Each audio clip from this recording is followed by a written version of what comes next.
Jeg bor i Herlev sammen med min mand og min husdyr i et hus tæt på skoven. Og selvom det er et flot område, har vi ingen supermarkeder eller caféer i nærheden.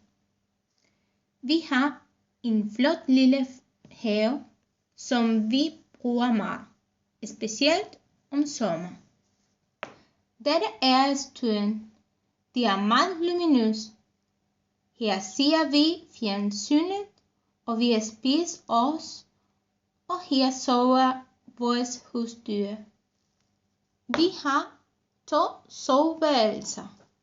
Dette er vores soveværelse, og dette er vores gæstesoveværelse. Vi har hertil haft 3 gæster, og vi håber, at vores forældre og søskende kommer snart på besøg. Her laver jeg nogle kunsthåndværk, og det er nogle eksempler af ting, jeg har lavet. Vi har en lille gang, som giver adgang til den øverste etage, hvor en sød familie bor.